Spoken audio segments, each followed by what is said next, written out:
You pay your premium every month, on time, without missing a payment, for years. Then something actually happens. You file a claim. And suddenly, the company that never once chased you down for being a day late on payment now needs 11 more documents, a callback you never receive, and a form that somehow got lost in transit, twice. Here's the question worth asking directly. Is that just bad customer service? Or is friction, on some level, actually part of the business model? The honest answer is uncomfortable, but it's not a conspiracy. It's something simpler and, in a strange way, more logical from the company's side of the table. A claim you never finish filing costs them nothing. And the process doesn't have to be secretly rigged to produce that outcome. It just has to be slow, confusing, and exhausting enough that a percentage of legitimate claims quietly give up on their own. Let's start with the part of this that's genuinely well documented, not speculation. The incentive structure behind how claims get processed. An insurance company collects your premium whether or not anything ever happens to you.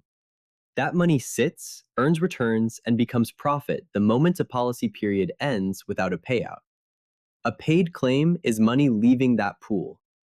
An approved but never finished claim, one that quietly stalls out in paperwork and gets abandoned by an exhausted claimant, leaves that same pool completely untouched.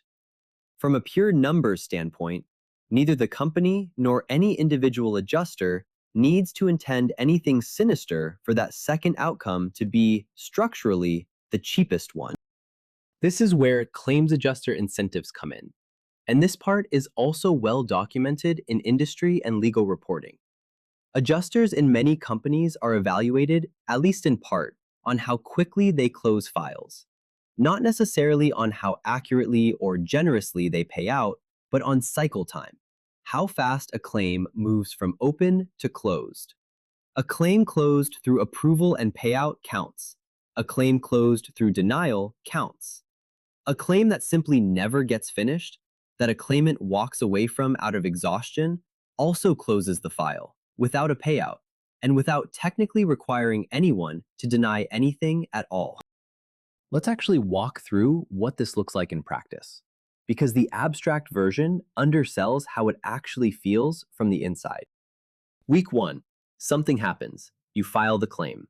You're told to expect a call within a few business days. You provide an initial description of what happened, and you're given a claim number. Week 2, no call yet. You call in to check status. You're told the file is under review and that an adjuster will reach out.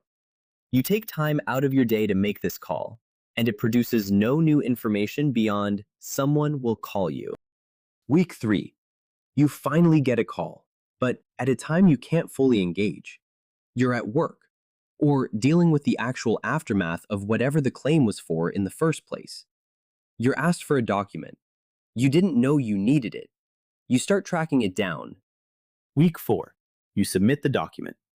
A week later, you're told it wasn't quite the right version, or that a second, related document is also needed, one that wasn't mentioned in the original request. The clock, in terms of your patience and available time, quietly resets again. Week 6, you submit the second document. You call to confirm receipt. You're told it's in queue for adjuster review, with no specific timeline given. Week 8, you still haven't heard back. At this point, many people either let the claim sit because life has moved on and other things demand attention, or they simply assume nothing more can be done and stop following up. Nobody in this timeline did anything overtly wrong. Every single step, taken in isolation, sounds like a normal, reasonable part of a review process. But stacked together, across 2 months of your unpaid time and attention, the process itself becomes the obstacle, regardless of whether the claim was legitimate from day one. None of this requires a single dishonest employee.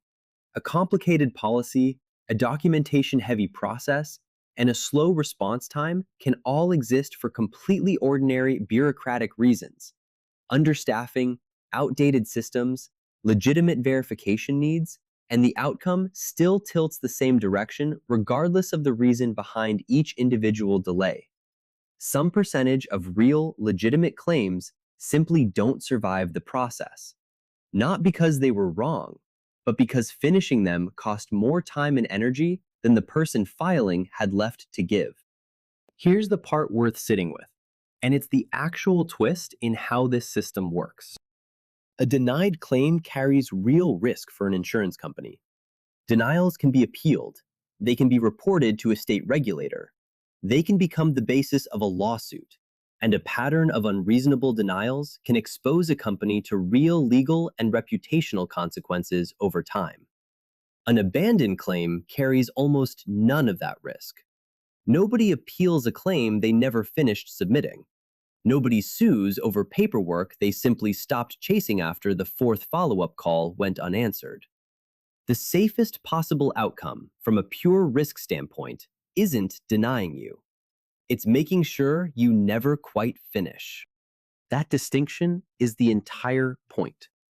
This isn't a story about insurance companies secretly wanting to say no to you.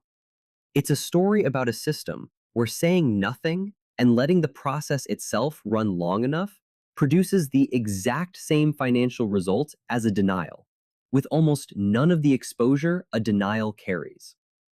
A denial is a decision someone can point to and challenge.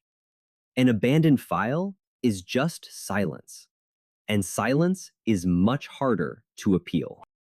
None of this means every claim delay is deliberate, and it doesn't mean every insurance company is acting in bad faith.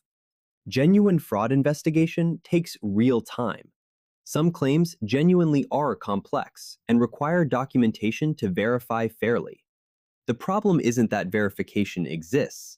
It's that the same process that catches genuine fraud also, structurally, wears down a percentage of people who had a completely legitimate claim the entire time. And there's very little built into that process to distinguish from the outside whether a given delay is protecting the company from fraud or simply costing an honest claimant their patience. Here's what actually helps if you're in the middle of filing one. Document every single interaction in writing, including phone calls. Right after any call, send a short follow-up email or message summarizing what was discussed and what was requested.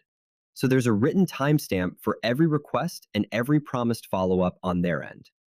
This does two things. It protects you if the file is later questioned, and it signals, subtly, that you're the kind of claimant who keeps records, which tends to move files faster on its own. If a document is requested that you've already submitted, say so directly and reference exactly when and how you submitted it the first time, rather than simply resubmitting it silently and letting the delay reset again without comment. A polite but specific, "I submitted this on the 14th, referencing this claim number. Could you confirm it was received?" closes a loop that a silent resubmission leaves open. Set your own deadlines for their response times, not just the ones they give you, and follow up in writing the day after any deadline passes, rather than waiting to be contacted. A file that gets a follow-up within 24 hours of every missed deadline behaves very differently in practice than one that sits untouched for weeks between contacts. If a claim stalls for an extended period with no clear resolution, most regions have a state insurance regulator or ombudsman you can formally file a complaint with. That single step alone often moves a stalled file faster than any number of additional calls, because a regulatory complaint creates a form of accountability the internal process usually doesn't have. And files under regulatory inquiry tend to get prioritized differently than ones that aren't. And if the amount at stake is significant, know that the cost of exhaustion is exactly what the process is quietly counting on. Staying engaged, in writing, past the point where it feels tedious, is often the actual difference between a paid claim and an abandoned one. The process isn't designed to reward the person with the strongest claim. It tends to reward the person with the most patience. If this helped you understand what's actually happening behind a stalled claim, subscribe. This channel breaks down exactly this kind of thing every week. The parts of money nobody explains clearly the first time.